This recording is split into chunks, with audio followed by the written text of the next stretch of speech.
interference in the line. This connection, we're here in downtown Hong Kong, China. The hotel internet connection is not ideal, and yet we are carrying through in the middle of the night. So dedication here, folks. As a quick aside, while we're waiting to see if Nancy jumps in, I want to point out something else. There was a comment made by one of us about AMS, AMI, IMC. The reality is that there are many different organizations in North America that certify Montessori teachers, and yet most of us know AMS and AMI. What's important to understand is that the bad old days are really ending. What there is an increasing appreciation of what each organization does and why certain people really feel comfortable with that particular organization. There's certainly more than AMS, AMI, and the IMC. IMC is the new kid on the block. I think we're the third largest, with AMS being the largest. And we're simply a group for folks who either belong to AMS and AMI and like what the foundation tries to do and find it affordable and they join that too. Or it's a group for people that don't feel connected to one or the other and find a home with us. And there are other groups like MEPI, Montessori Education Programs International, and the International Association of Progressive Montessorians, and the Pan American Montessori Society, and Montessori Institute of America. And I'm just naming a few off the top of my head. What's important to understand is that I think all of us agree the days of thinking of the Montessori community as divided are really shifting. We're all working together these days, even though we may be working at our own desk. We're all in a Montessori environment working for the better good. We're not hearing anything more from Nancy, so let me suggest we move on to another topic. So what do you do in a publicly funded Montessori early childhood? How do you make up the classes? What would it be like? What would make it different? Different from what, Tim? Different from any other Montessori school. Nothing. There you go, Sarah. Thank you. And I think that's the point. It's just a standard Montessori program. One thing, Tim, I want to add, though. But how do you... Go ahead. Go ahead, wait. Ginny. This is Ginny. I just want to add a word of caution. Please don't think that if you have 2 3-year-olds and 2 4-year-olds and 18 5-year-olds in your class that you're fully implemented. You need to be sure that you keep a fairly equal number of children in the class, and normally we use the combination of a third and a third and a third. Some programs do exit their 3-year-olds half day, and we can talk maybe about a half day versus full day version, but just be wary of the fact that the class should not be overloaded with 5-year-olds because there's funding for that. Automatic funding. So I just wanted to make that point when you asked him what might be the difference.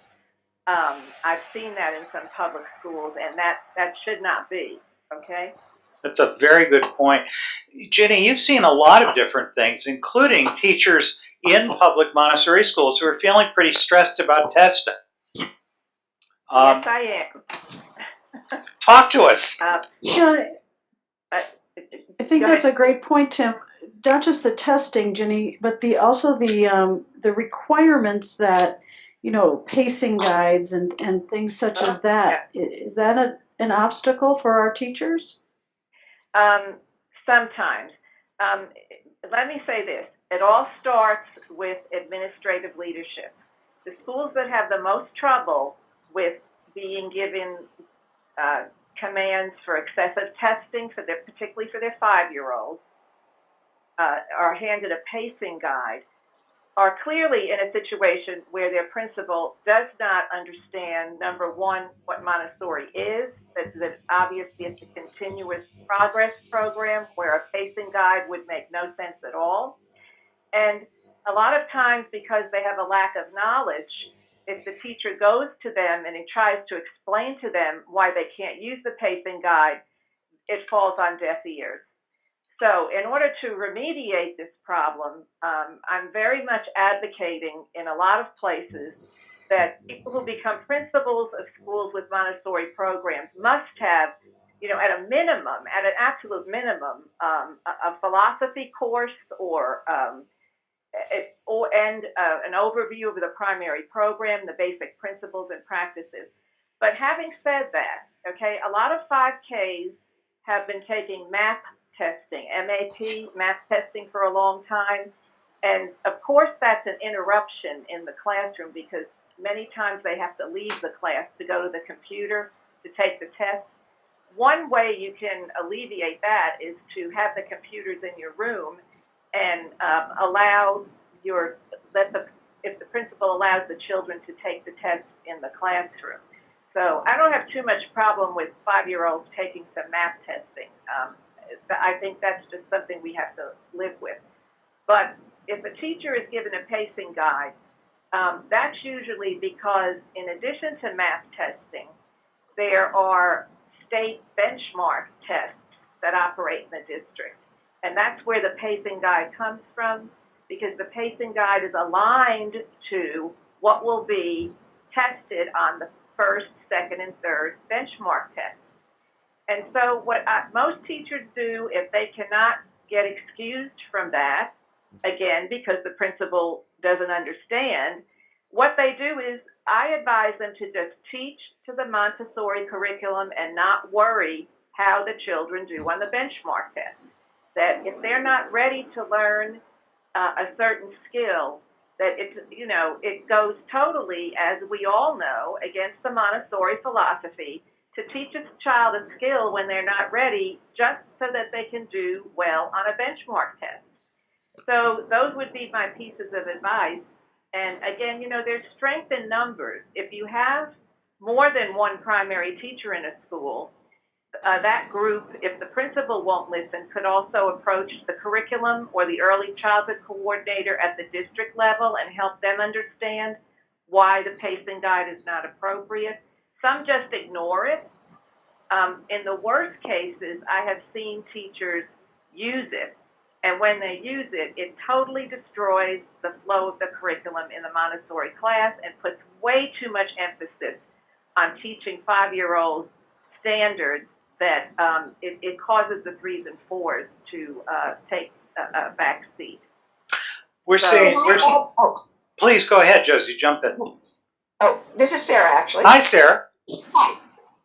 What we have noticed is, it's wonderful if the principal knows. The principal often has his or her hands tied because they are an employee of the district. And so then it goes up to the superintendent, who may or may not be bound by what the state says, or some of the things like the district assessments come from the superintendent.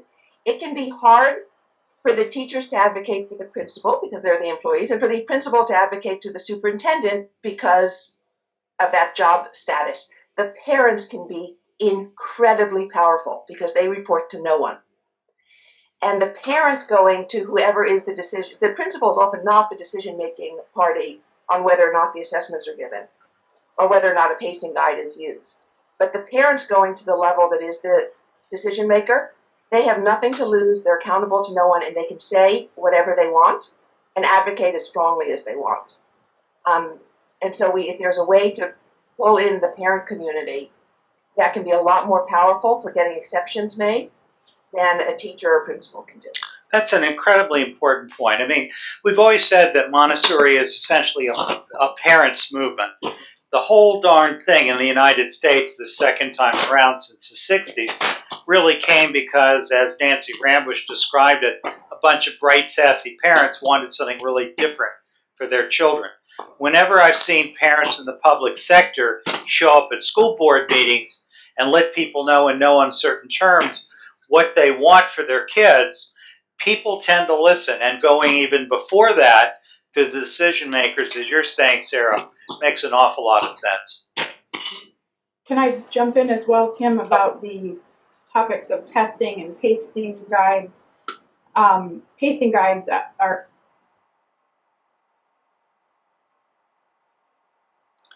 Josie, we lost you for a minute. You there?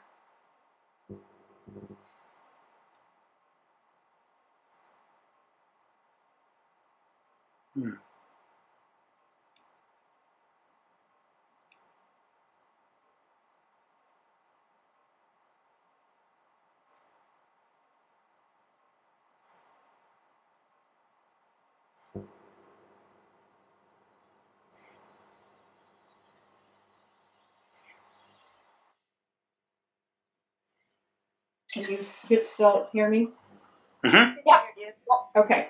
So Yeah. when you have these maybe quarterly test type things at the kindergarten level, again, agreeing with Ginny that just do the test and don't worry the assessment, don't worry about the results, don't worry about teaching anything differently for the results on that assessment.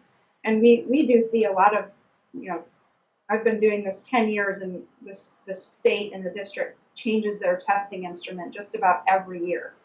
And so the teachers worry, what are the parents going to think and what are they going to see? And these are, authentic Montessori teachers fully implementing the program, but they're still concerned.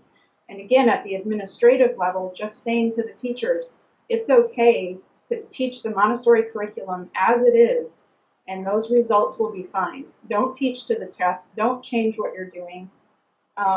It will turn out well if you just focus on that curriculum. And the other thing is, usually, if you go the charter route, you usually don't have to implement the same assessments as the district, especially at the primary level. So for kindergartners, usually you can choose what you're doing and not have the district putting those requirements on you of pacing guidelines. That's usually going to be the school itself that does that to themselves. And again, just cautioning to be very careful not to get yourself into a situation where you've agreed to do something just because there's pressure at the district level, but it's not actually required. Good point. I want to echo the person, I think it was Sarah that talked about the parents, and I'm glad she said that. And I think the best place for parents to go, I forget if it was Tim or Sarah that said that, is to go straight to the school board meeting and sign up to speak, because the school board really needs to know that when anything comes through the district, that there needs to be at least a kind of a net that it goes through to see if it's applicable to Montessori classes.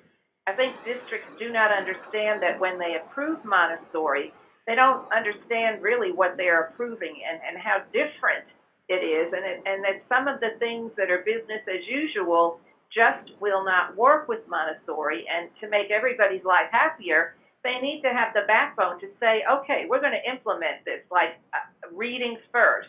That caused a terrible situation in a district I was working with. That, okay, we'll do parts of reading first, but there's some things we can't do. Like we can't have an hour and a half block in the morning at the same time when everybody's reading. That's not the way we do it in Montessori. And so, the more advocates you can get at the district level that could maybe automatically do this screening, but if not, I've seen school board members, and many of whom have their children or grandchildren in Montessori, just there over the superintendent and would just say, okay, Mr. Superintendent or Mrs. Superintendent, we want you to do this. We want you to take into consideration that some of these mandates need to be tweaked a little bit to not put undue pressure on the Montessori classes.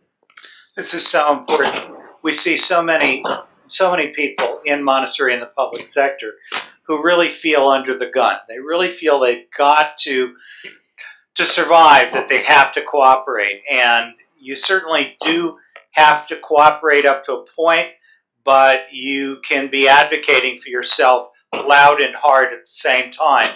And you get your parents out there working on your behalf. It's really important to use all of your allies that you can possibly get. I've got some specific things from Nancy Chattel that I want to share with you, and I want to get the panelists' feedback as to what do you think. Nancy writes the following. Remember, Nancy was saying that she was feeling that there were certain standards that she just wasn't sure how to handle within Montessori early childhood. She says a lot of the reading standards for nonfiction and fiction and speaking and reading. She goes on to say also identifying key details, relationships, B and W2 end. I'm not sure what you mean there. Events, ideas, strategies for finding meaning of unknown words, compare and contrast similar stories. All of these sound pretty much like the kinds of things that we typically do in Montessori anyway.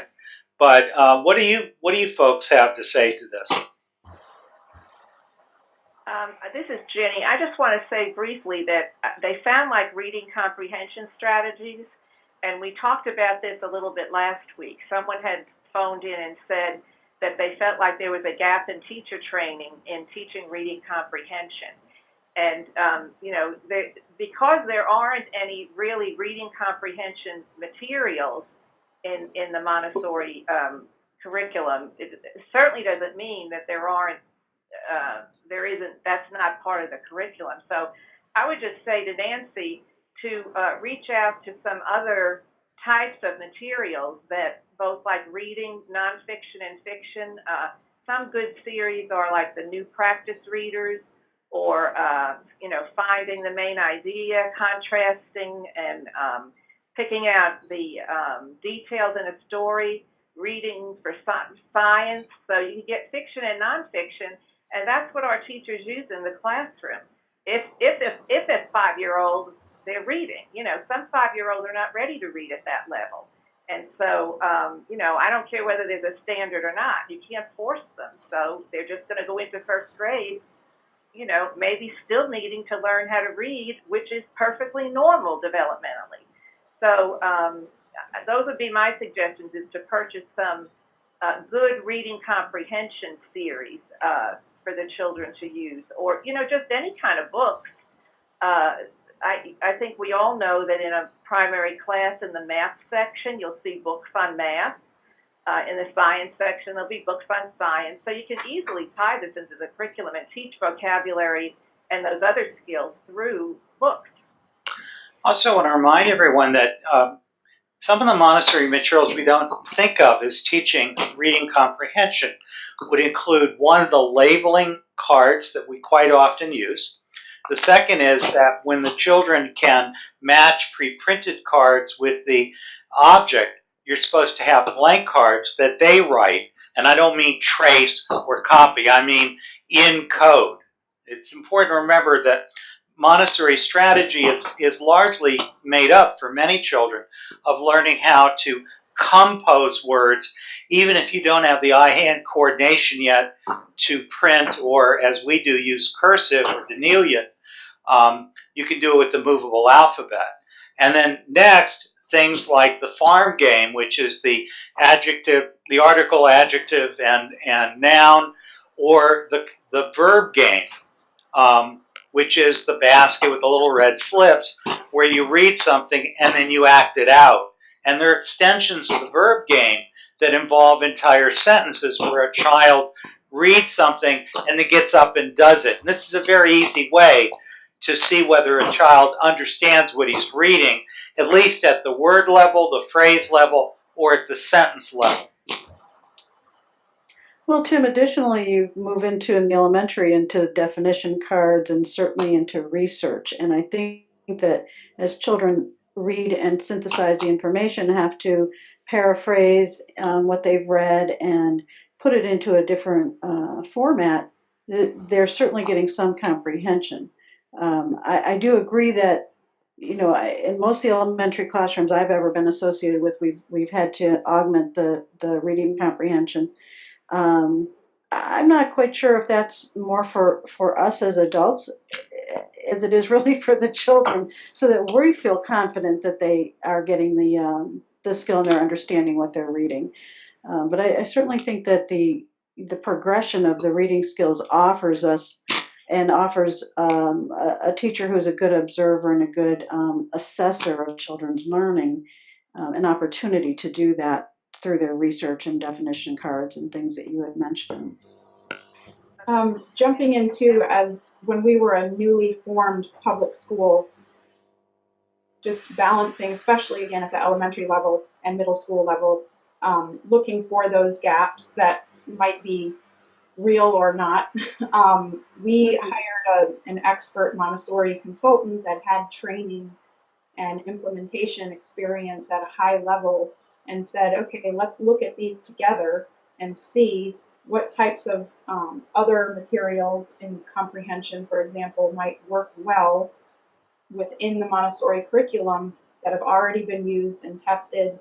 And if we do have a gap, then we knew for sure we were using something developmentally appropriate to the Montessori setting, not worksheets and workbooks and that sort of thing. So that can be very helpful for a new public school or even an existing one to have a consultant come in and look at what other types of things can be supplemented. Again, mostly at the elementary level. The primary level has so many wonderful materials already. Well, I think one of the things I want to throw out to the three of you, and Josie, I know you have to leave pretty soon. You've had, unfortunately, someone pass away at your school staff, and we're so sorry about that, and you're going to leave a little bit early. But I want to throw this out to all of you, and Josie, maybe you want to jump in first.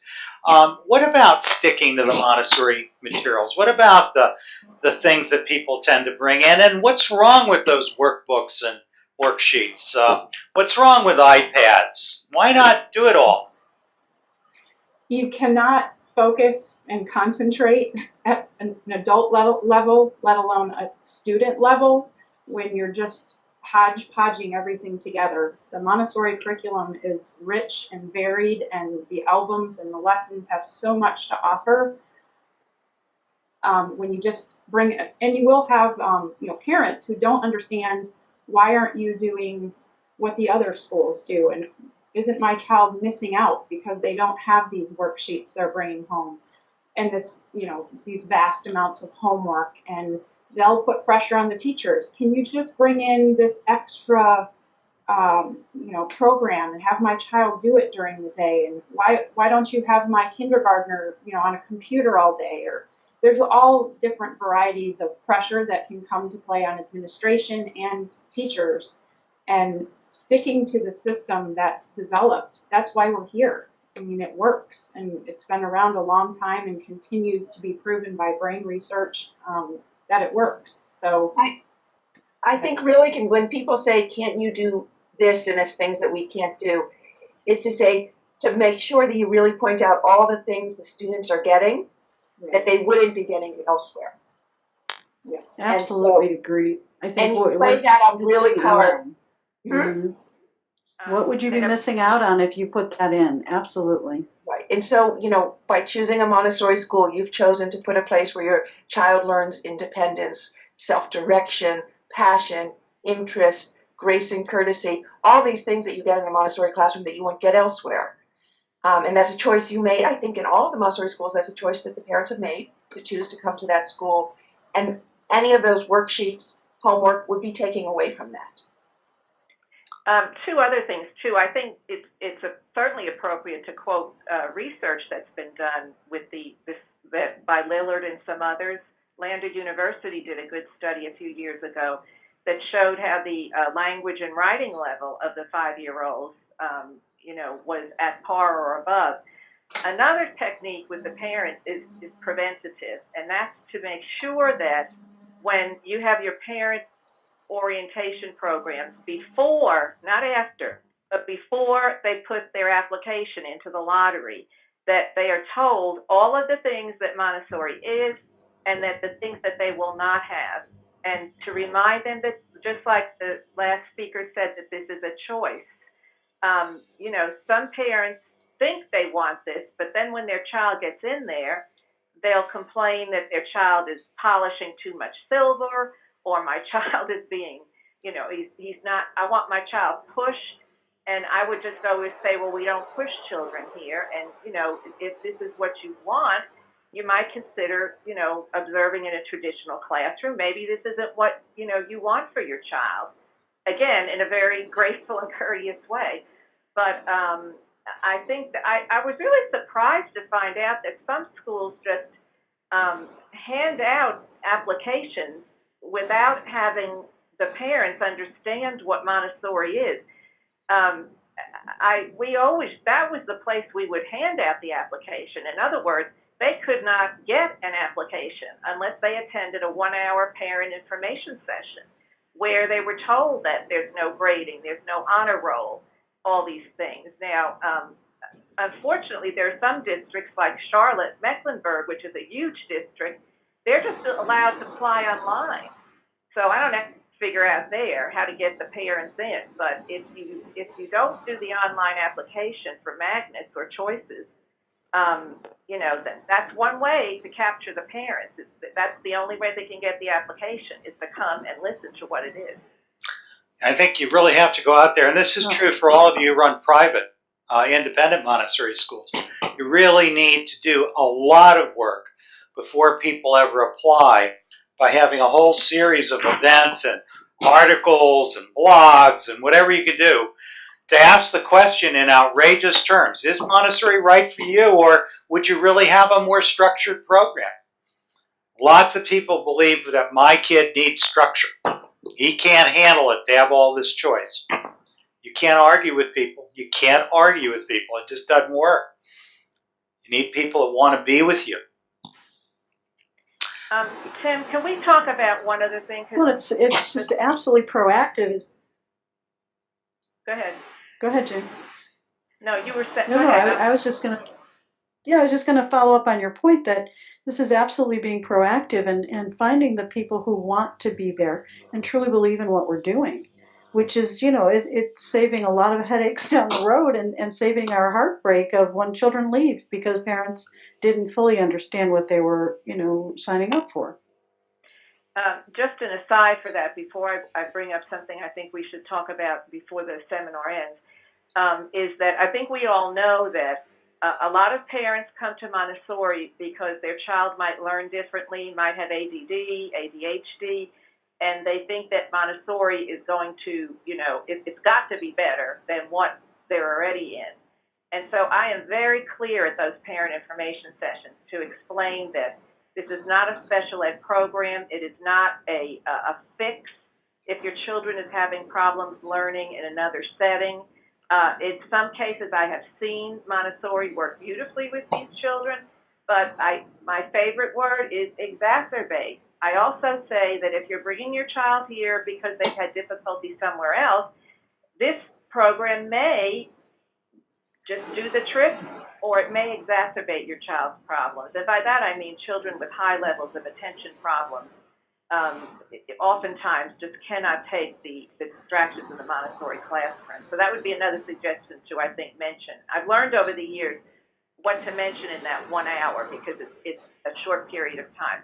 But Tim, I wanted to go back to something else that I think is important. And could we talk a little bit about why or what we can do about primary teachers that augment the shelves with too much non-Montessori material? You mean Unifix blocks aren't a good idea? Anything that is on the shelves, and oftentimes these shelves are so crammed that the shelves are the trays are touching one another. And you know, I try to get down as a 3-year-old and figure out how would I choose. How do we help teachers understand that more is not better? That like as Josie or someone else said so beautifully, the Montessori curriculum just on its own, what you learn in your training and learn in your albums is sufficient. And I see a lot of people that augment with inappropriate materials. Well, as we all know, Carolyn Dowse did a study back in 2005 of several hundred Montessori teachers that's titled, as I remember, the 4 quadrants of Montessori practice. And she found basically that about 25% of the people actually knew what Montessori said and told us to do. And it's really important that we remember that we go through training and we come to training with our own background, our own years as a child, our own education, and we may hear what people are trying to say in the training center